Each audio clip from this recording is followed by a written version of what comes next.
Welcome to SF Commercial Property Conversations with Bruce Bean, where Bay Area investments meet expert insights. Get ready to unlock the strategies of commercial real estate success. So today we've got a very interesting conversation to talk with Brian Veit. And Brian has started out his world in the structural engineering world of Stanford and Cal Berkeley and moved into the Tahoe area. And then come back to San Francisco. So Brian, it's great to have you. If you could go through a little more detail of your history, that would be wonderful. Thank you, Bruce. Yeah, it's nice to be here. Well, as you mentioned, I did my undergrad in civil, structural, architectural at Stanford, and then I went to Cal Berkeley for my master's degree in structural. And when I came out, I thought I would just be a structural engineer. And I did that for about 10 years. And I worked, as you say, up in Tahoe. And I came back to San Francisco, and I had a client who owned like 89 shopping centers. And he was doing a ton of work, basically turning interior malls into exterior shopping centers. And Wow. He actually needed a lot of work and leasing and all over the place. So as I worked more closely with him, his equity funder was a hedge fund that had a semi-autonomous arm that invested in real estate. And so they needed someone like me. They didn't necessarily need me, but they needed someone like me to be a kind of in-house developer. And I did that for 10 years and did that back in the city. Had three beautiful boys. And then in '08, I went out on my own, and I did not see the crash coming. I just was tired of being in an office building all day. And I remember my boss, when I told him that I wanted to quit, he sat me down and he said, a little more crudely than I'll put it, he said, "Veit, don't screw up your life." And I know he was well-intentioned, but I haven't looked back. So since then, I've done a lot of real estate development and building. I managed to put together a deal to buy a hotel in La Jolla, which is called La Jolla Cove Suites. Wow. It's oceanfront. It's a really fantastic property. We're doing a $50 million remodel right now. Wow. So that's exciting. And then I have a few multifamily projects that I've built here in the city. I bought and sold some office buildings. I would just find equity investors wherever I could. I bought and sold 420 Taylor downtown with a pension fund out of Luxembourg. And Wow. the interesting story there was that I actually became good friends with the buyer. And, I don't know in too many, 50 million-ish kind of office transactions where the buyer and seller become friends. Usually they're so adversarial, Right. they never recover from that. And actually the buyer was quite adversarial with my equity partner, and I couldn't understand it, but I loved both of them.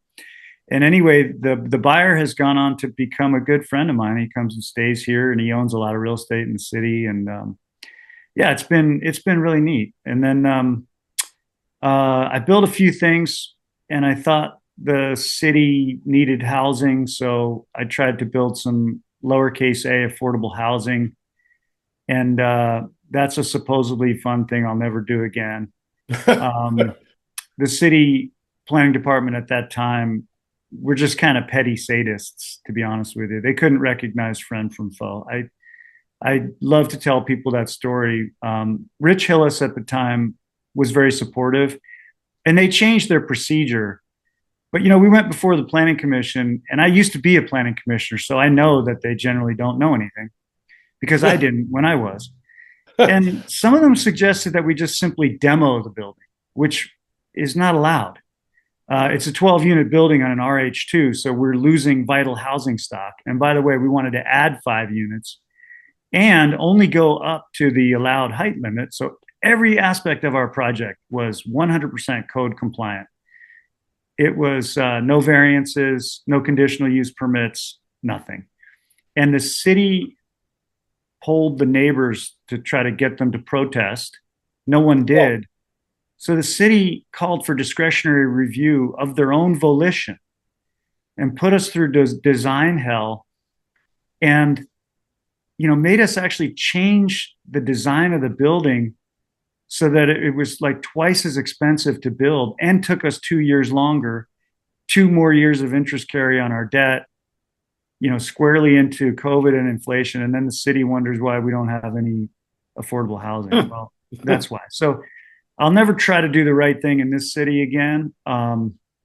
But I'm happily building up and down the state, and I'm always open for something new and exciting. And just recently, I raised a little money, and we are launching a really cool insulation product that we're calling Clim-A-Vault. It turns your house into a vault, and it's good for the Earth's climate. It's a eco-friendly, fireproof insulation that I could talk more about, but that's a quick catch up. Well, but let's go on to this insulation because I find it very interesting. It's basically a concrete type material, a magnesium concrete, but and ecologically friendly concrete, and that you can just basically pour into your between studs like you would normally put insulation there. Yeah, it's exactly right. It's most people don't understand the difference between cement and concrete. So I like to explain that cement is the white stuff that comes in the bag. It's typically Portland cement, and it combines with sand and aggregate and water to become the stuff that you see in the ground. Most people conflate cement with concrete, but that to me would be like taking a Rice Krispies treat, which is Rice Krispies that are held together with a cement binder of marshmallow, and calling that thing a marshmallow. It wouldn't really be correct. And the reason that's important is we use a totally different kind of cement. And magnesium oxide cement is not manufactured the same way that Portland cement is. And that's important because Portland cement is responsible for 8 to 10% of global warming, both because of the amount of energy that it takes to manufacture it and heat, but also because one of the final processes of the chemical reaction is the release and off-gassing of CO2. Magnesium oxide cement is mined, and the final step is to precipitate it. So the byproduct of that final chemical reaction is water. So it's a much lower CO2 impact on the earth. And not to mention, it's 95% air. So we create a foamed air bubble, microscopic air bubbles, and then we coat each one of those air bubbles with a little cementitious shell. And when that dries, it weighs maybe 3 to 5 pounds a cubic foot, whereas concrete weighs 120 pounds a cubic foot. So it's a very lightweight foam,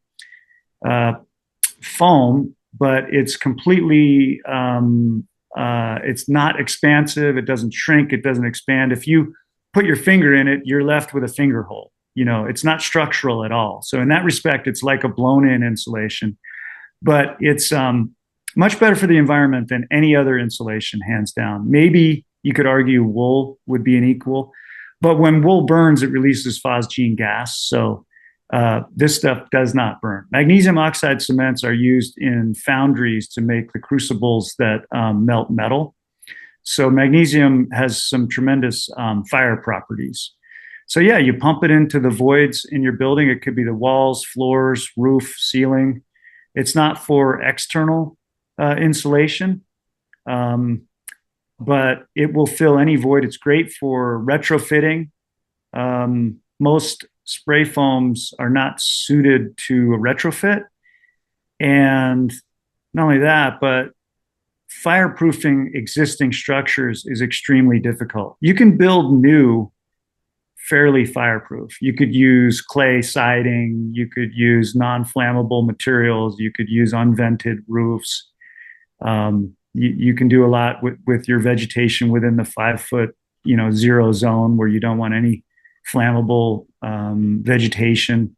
You can do a lot with new build, but for existing, there's really no product out there like ours. And so I think it'd be great for hospitals, art galleries, schools, maybe military facilities, anything that needs to stay up and running. It fills all the voids, the way a spray foam might. But it really blocks air, so it's a much superior insulation to, say, a fiberglass bat or a mineral wool, because those materials allow airflow through the studs.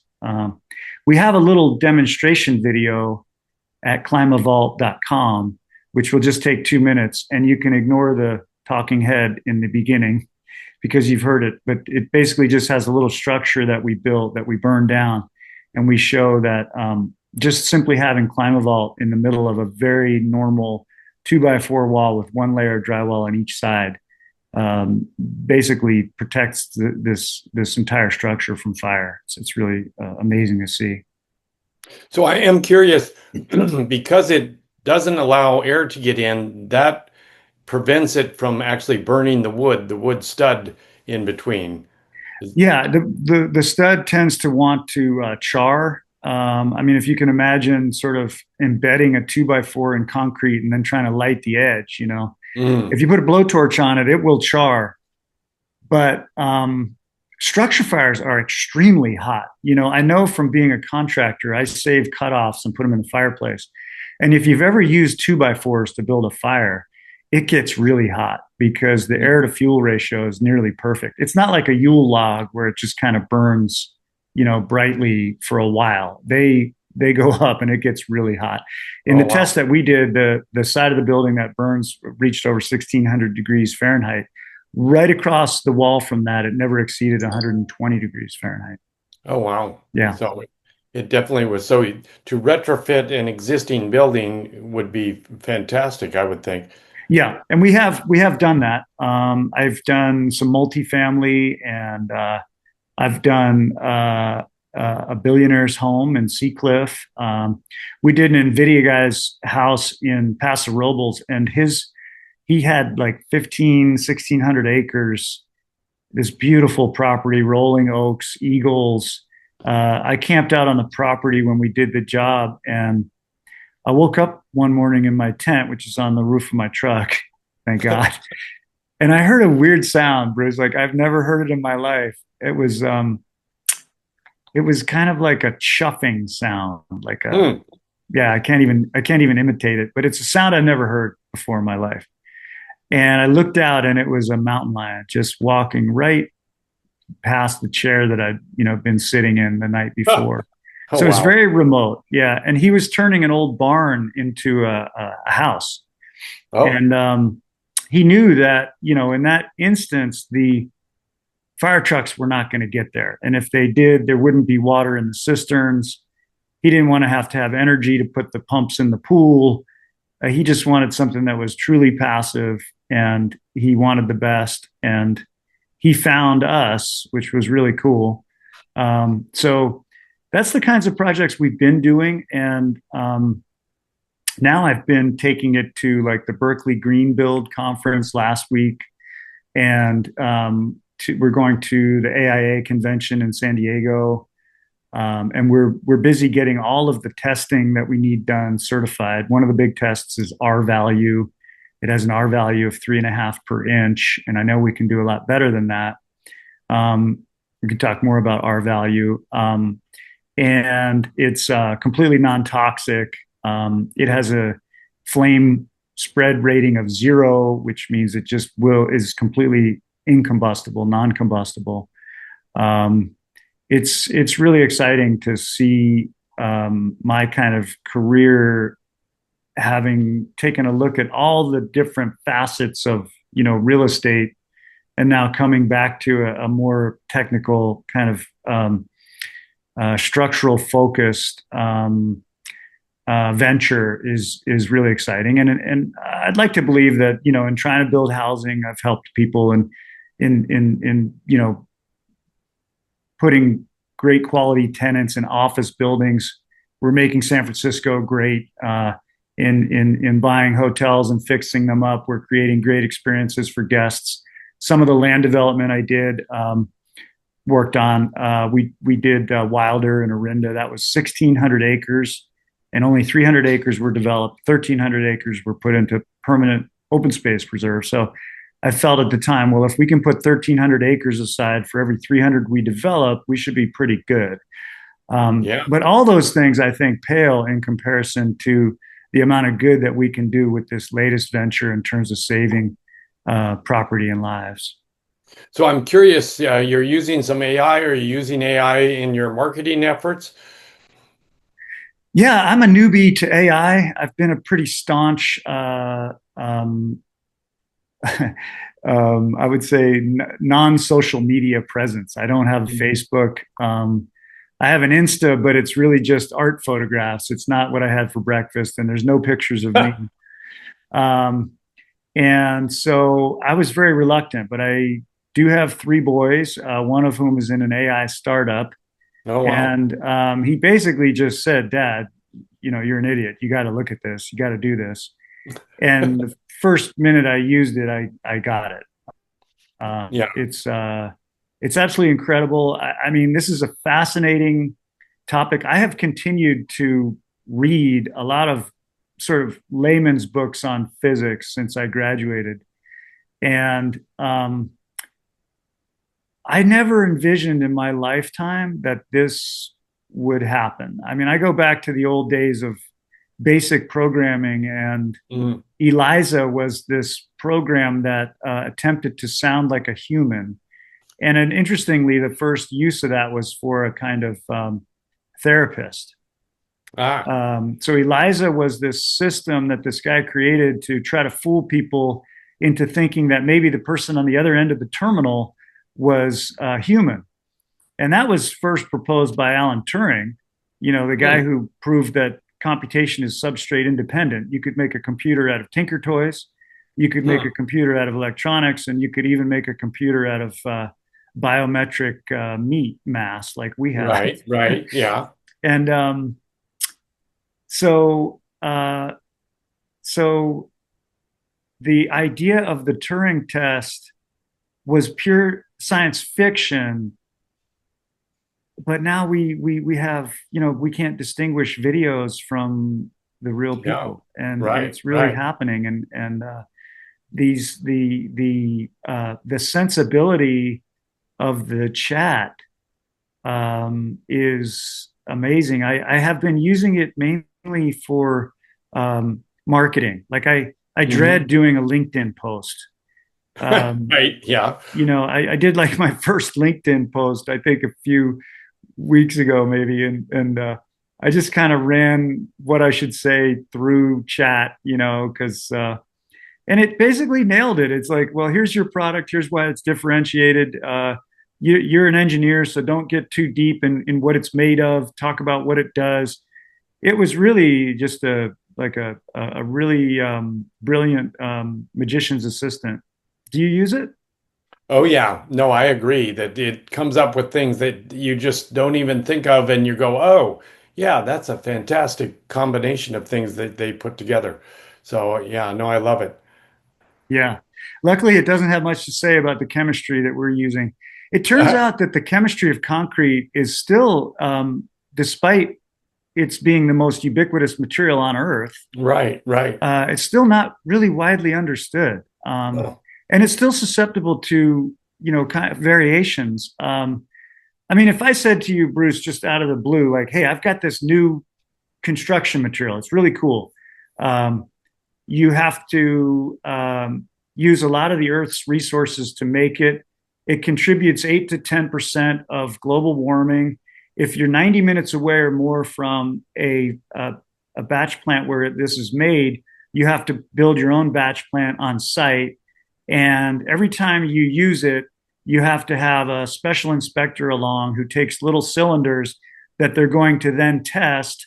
And if those compressive tests don't pan out, you might have to tear out, that day's work, which could be anywhere from $5 to $50 million worth of this stuff. You'd say, Veit, that sounds like a terrible idea. Right. And I would say, yeah, that's concrete. That's concrete, the most ubiquitous building material on Earth for the past, 3,000 years. Unbelievable. Yeah. Well, so time to improve it.